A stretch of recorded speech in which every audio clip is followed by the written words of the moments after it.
Hello, my name is Tania Joy, and I'm going to share with you what my childhood home was like, what it looked like, where I grew up, where my story begins.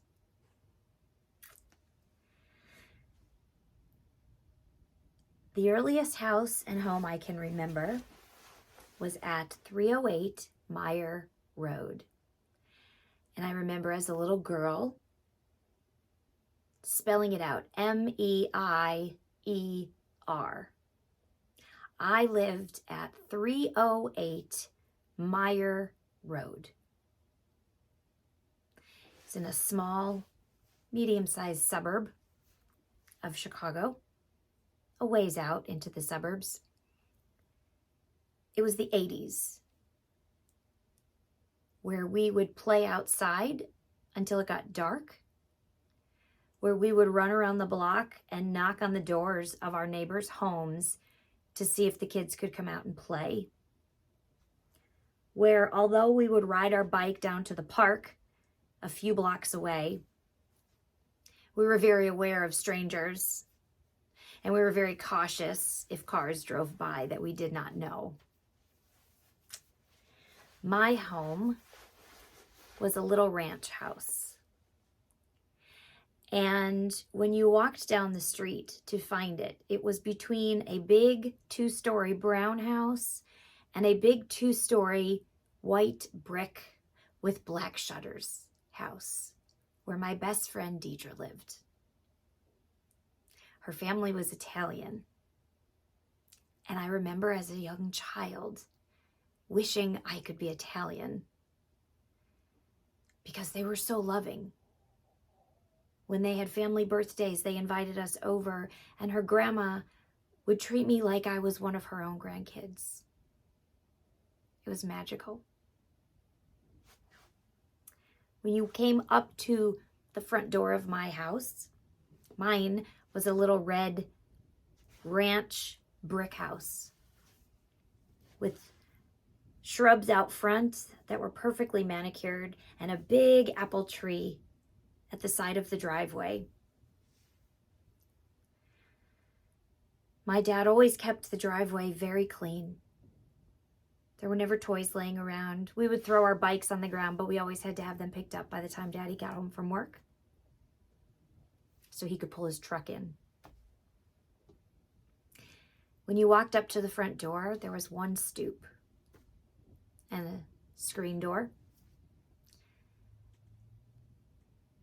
And if I remember correctly, a very strange sounding doorbell. When you opened the door into the foyer,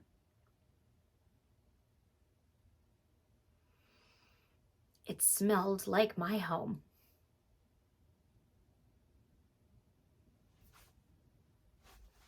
To the left was a formal living room that we could not play in, but we would celebrate birthdays and times with family and friends and grandparents and open presents. And it had floor-to-ceiling windows that looked out over the front driveway.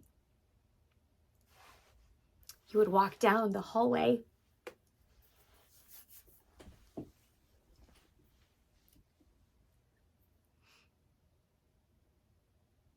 as you walk down that hallway, straight ahead was our dining room, which opened into our kitchen that had a little kitchenette. And it had brown cabinets. There was a window over the sink where my mom would wash her dishes. There was a little spot for a little round table in the kitchen. And on the wall, above a cabinet, was an old-fashioned phone that had the dial. In order to dial, you would, turn the, I don't know what those are even called, but an old-fashioned one, and you would hold it to your ear and dial. And I remember when the phone would ring, running to ask, can I answer the phone? It was such an exciting thing to answer the phone for some reason, and I don't know why, but it was so exciting to answer the telephone. And there were windows that looked out over a patio and a beautiful manicured yard. Then there was a dining room area that had wood paneling and brown and cream shag carpet. I remember the shag carpet. And I remember as a kid, my mom would invite our teachers over every year at Christmas. And I could smell the food she would make. She made this wonderful chicken Devon casserole, which I loved, and green bean casserole. And our teachers would come and we would get to sit and have lunch with them. And I remember different teachers spending time talking about how much they liked me, talking about things that I was good at. And I remember feeling so special. It was just really meaningful. And I was little, like probably first, second, third grade, young. I also remember the arguments, the times that life wasn't beautiful.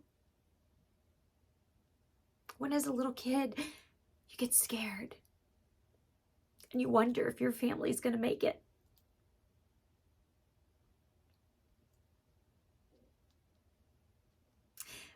But I also remember the parties. We would always have all of our family over for Christmas Eve. And I can remember my grandparents, who have passed away now, getting there early, bringing all of the presents in and bringing them down to the basement, because in the basement was like a big rec room with couches that had red slip covers on them because the couches were very old looking. And we had a fake fireplace that did give off warmth. I do remember that. And we had this little old coffee table that was very small. I mean, probably barely 2 feet deep, very small, 4 little skinny legs. And I remember as a very young girl moving that table to the center of the room and standing on it and belting out the song, tomorrow, tomorrow, I love ya, tomorrow, you're only a day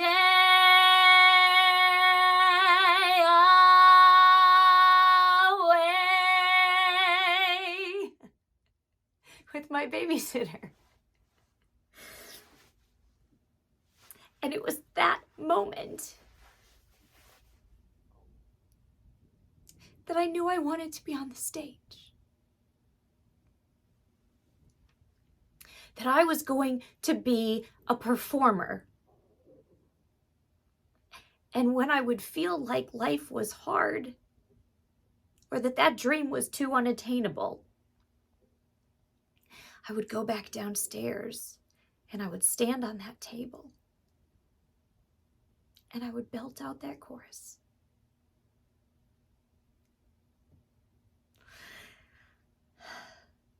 I remember my bedroom and my sister's bedroom and my parents' bedroom and how tiny they were. Gosh, they were so tiny. I don't know how my parents did it. But it was a wonderful home.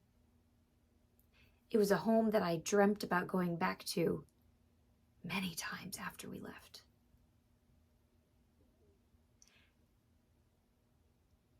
And it's a home I've always wished I could go back to. I haven't been back since we moved out when I was about 13. But it was a beautiful place, filled with love and memories.